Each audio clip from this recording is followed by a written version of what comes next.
not mentioned in my list the Staffy and the Kelpie because I already own those dogs and those breeds. So obviously I want them, it's a no-brainer. All right, let's start at the bottom. Some of these dogs are literally just on my wish list because I think they look cute, or I don't know. We all want things that we'll never have. And I actually really struggled coming up with 10 dogs I would want because quite frankly, I don't think I would want a lot of dogs. This is annoying me, there we go. I think I wouldn't want a lot of dogs for lots of reasons. My favorite dog is a dog that's not an asshole, so it fits a lot of dogs. But I do have a lot of physical attributes that I love and that I feel like plays a big part in my choices, even though I know that's no, you can't say that. Oh my god, I chose a dog because it looks cute. The thing is, I don't just look at if the dog looks cute, I also actually look, does the dog fit into my lifestyle? And if both happen to work out, then awesome, that dog comes on my list. All right, the first one on my list, so number 10 is the Hungarian Moody. This dog is on my list, but I'll never own one because they are one of the rarest dog breeds to get your hands on. I wouldn't even know how much they would cost, and I don't think there is any in New Zealand. If there is, correct me. I'm more than happy to hear a correction. The Moody is a herding breed from Hungary, and I basically know nothing else about the dog besides that I love how they look and they remind me of the Australian Coolie. It is a herding breed, which I love. You'll notice once we get through my list, a lot of the dogs I love are herding breeds, and I love their general attitude towards life. Moodies are supposed to be a lovely, gentle dog that's intelligent, energetic, and keen to work. If you have a Moody, comment below. I would love to know if that is true, because honestly, this is purely a choice out of looks and because, I don't know, they just sound cool dogs. All right, number 9 is a Rottweiler. So here's actually a funny story. When I wasn't into dog training yet, I was into horses. Like many dog trainers, go from horse to dog. Yeah. So the stables I had my horse at decided to get a Rottweiler. That dog was like a Cujo, man. I hated that dog. That dog was fucking terrifying. So because he was fucking terrifying, he was always locked in a horse stable when people were around, and he would only come out to protect the grounds when everyone would leave. Except this one day, I don't know if he got out or if he was let out or if no one knew we were on the grounds, I don't know, but freaking Cujo was out and came after us. And I mean, seriously, came after us. So me and my other friend that also had a horse, we're just running at that stage. And we find this horse stable. So we open it, close the horse stable, and we just lock ourselves in. And then we had to wait until someone would call off this freaking hellhound and we could come out again. And ever since then, I was afraid of Rottweilers. And you'd be wondering, so how does the Rottweiler now make the list of dogs that you want to own? And that's a really good question. And it's really because I have had a really nice experience with a lot of Rottweilers ever since then. I've met some really, really good ones. My favorite one is probably Lewis, who passed away recently. He was from a friend in Melbourne. Really, really amazing dog. He kind of changed my whole perception of Rottweilers. And ever since then, I've worked with a really cool few level-headed dogs.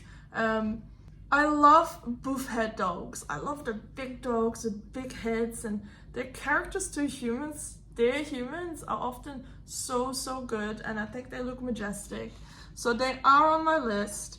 My partner also really loves Rottweilers. The chances are that we might get one at some point. I would be hesitant because of the tendency of reactivity and aggression, and I really don't want a reactive dog again. I think with the right breeder and the right character selection, you can get some really lovely dogs. Yeah, that's a funny story about Rottweilers and why they are on my list as number 9. Then number 8 is the Bull Mastiff. You need to know that I'm a huge Staffy lover. Like, I love a Staffy. American Staffy, English Staffy. My own dog is a mix of the two. I mean, he's tattooed on my arm, for crying out loud. Before the Staffy, for me, there was the Bull Mastiff. This was really a breed I was obsessed with as a child. So, like, say, between 8 and 14 or whatever it was. Because I just fell in love with their faces, their droopy little voices, and their coloring. I really love how they have like the light going into dark in the face, and they're just generally very chill dogs, unless obviously you antagonize them or they have to go into protection mode, but I just love them. They exceed power and beauty, and at the same time they're really calm and chill in the house, right? I have said for quite a while now that I'm not sure if I can ever own a Staffy again, purely because of Lennox. Lennox is my heart dog, and once he passes, which is hopefully in many, many more years, I don't know if I'm able to have another one, because I think that dog will never measure up to him. And I don't think that's fair to do that to a dog.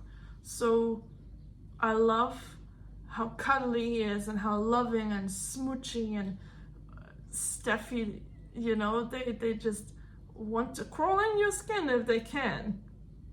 And maybe a Bull Mastiff can fill that hole. Maybe. The downside about them is their short lifespan, and I don't actually know how many genetic issues they have. But yeah, that's a breed I am very interested in. Number 7 on the list, a completely different direction, is a Sheltie.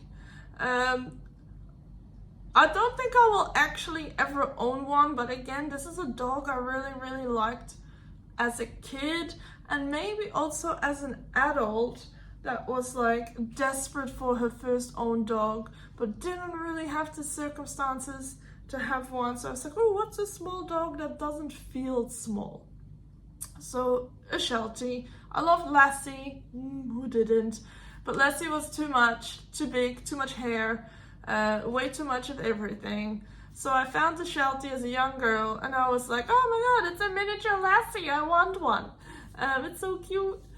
I think they're beautiful. I reckon that their grooming needs are too high for me, considering that I always go on and on and on about I don't like dogs that are too hairy and I need brushing super regularly. We have someone living in my neighborhood that has 3, and every time I see them walking, I'm like, oh my god, it's so cute. Look at how well they do. I'm pretty sure they're show dogs because they prance on the little leads with the 3 of them. They're well behaved. I love them. The thing that they suffer from is there is a lot of anxiety apparently, and they're very barky and yappy, which is really not something I like. If you remember, one of the top reasons why the Schnauzer was on my list is because of being yappy. They're supposed to be really good family dogs though. Maybe it would make a good old lady dog, like me in like 40 years. And I just want a cute little dog. Like, I would have nothing else to do, so I would have seas of time to just brush this dog. Maybe I'll finally learn how to braid, so I can, who knows, it's later, maybe when I'm old and wrinkled and I'll be on YouTube talking about the good old days whilst I'm brushing my dog. Maybe that's something I'll end up doing. Alrighty, now we're at number 6, getting a little bit more into the realm of possibility of ever owning this dog, and that's for me a working line Cocker Spaniel. I have to dedicate this breed being on my list to Ralph, the Cocker Spaniel I worked with, I think last year. Okay, he made me completely fall in love with the dog. He was such a cool dog. I do want to really reiterate here that I mean a working line spaniel, cocker spaniel, not those show lions with the droopy eyes. Like, ugh, sorry if I offend anyone, but I don't want a dog that looks like this. That's not my jam. I just find that kind of creepy looking when you see all the red of their eyes.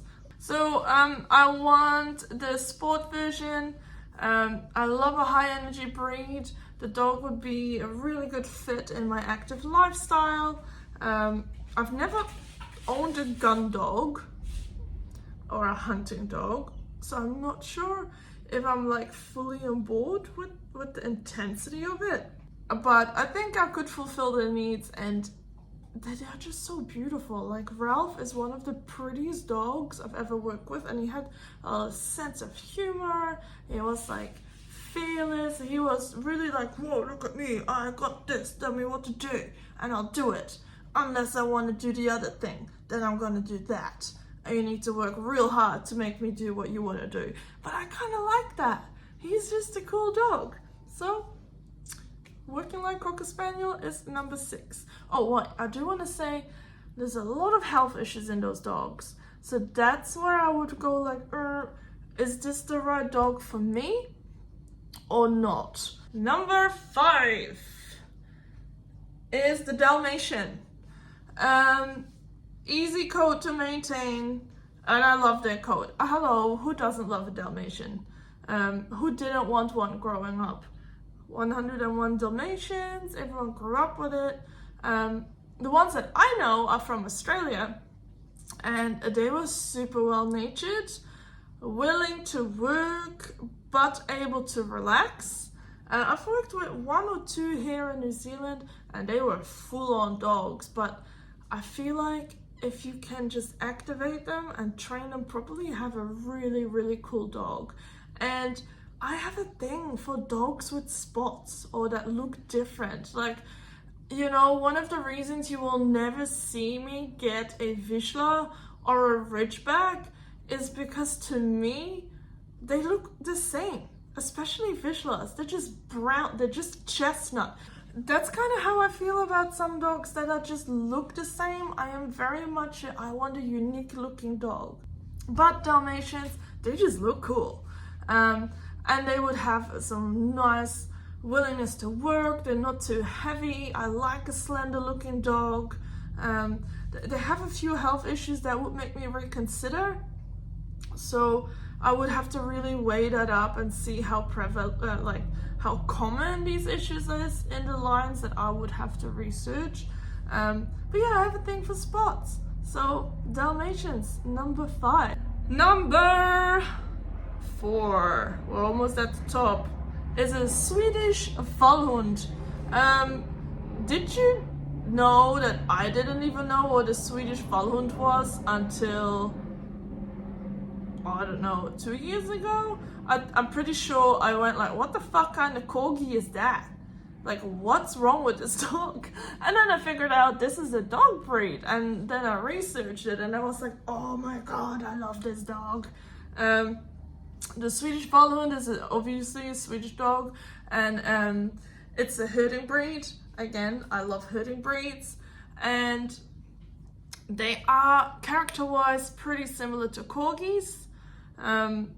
I think they probably have less health issues because they haven't been bred as crazily as the corgi has. They're great size for a small dog, easy enough grooming, they're well-natured, they have little aggression issues, but in general, a bit healthier than a corgi. Maybe I would get, like, we really want a smaller dog at some point, but I don't want a small dog. So I feel like this dog would be actually quite high. Like, I mean, he is number 4 on the list. So the downside of the Vallhund is that they are supposedly quite barky. And I don't know if that's true. I would love it if you have one, if you can reply and let me know. Is your one barky? Have you had issues with that? I only trained one so far, and it was a puppy. It was the cutest little thing. Yeah, but that's been a while ago, and obviously as a puppy, dogs aren't like their true selves yet. So if you're a Swedish Falun owner, let me know. What's your dog like? I'd love to know. Then number 3 on my list is a English Springer Spaniel. I'm very serious about wanting this dog, this breed at some stage. I've worked with a few and I love them all. I just like how goofy they are, but at the same time super keen to work. Like they have a good on-off switch if you work on that. Again, they have spots and I love spots. I just love the way they look. They're a bit less droopy than the Cocker Spaniel, especially if you don't have a working line Cocker Spaniel. So they're a bit more of an active dog. They would fit super well in my lifestyle, right? Like they will run for ages, they can go hiking, they love swimming, but most of all, they're meant to do scent work. And I love scent work. Scent work, scent detection is one of my favorite things to train with dogs.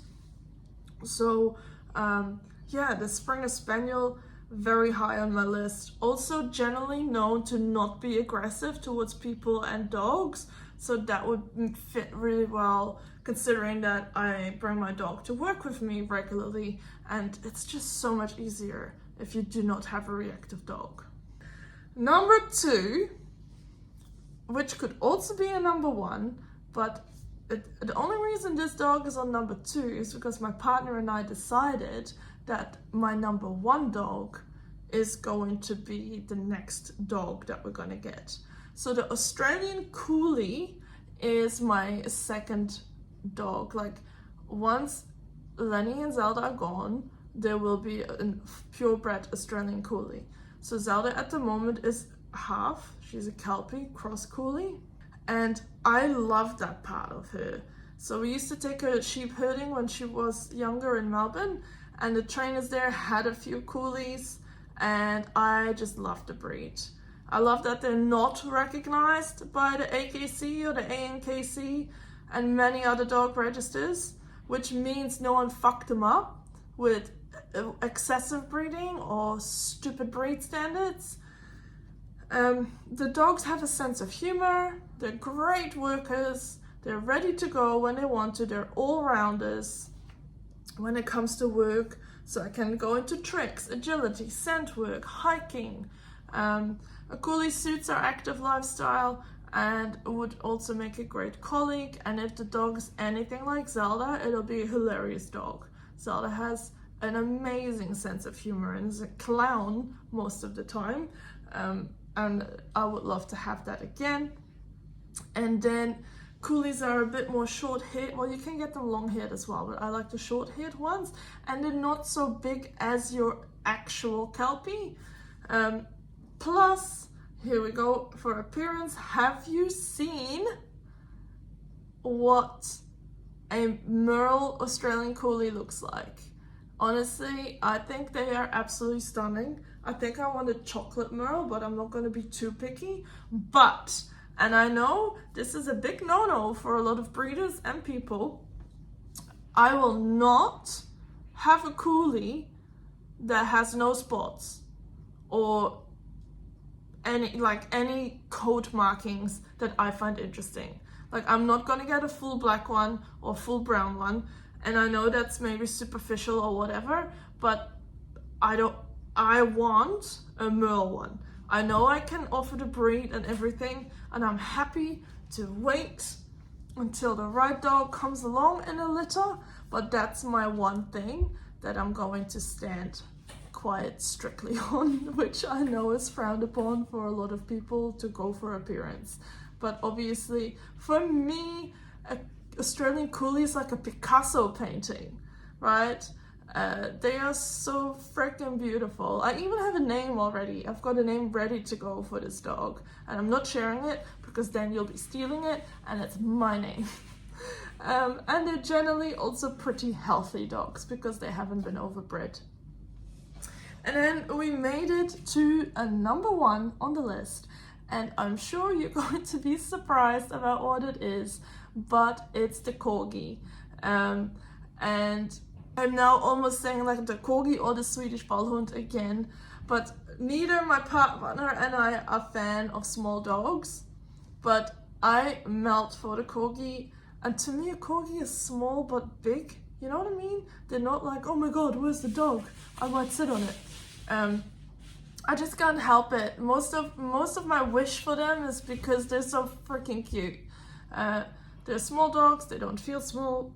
Again, it is a herding breed. I have this person I follow on a website that has a Corgi, and she takes it herding and she does cosplay with it. It's so freaking cool. Like, she dresses it up in armor and shit. It's so cool. But it's the Corgi that I like. It's the active one. Never mind my dog having a drink. Glop, glop, glop. Yep. Like, I like those active ones, not just the poofy, the ones, not the Queen's version. I currently own a Kelpie, and I love that drive.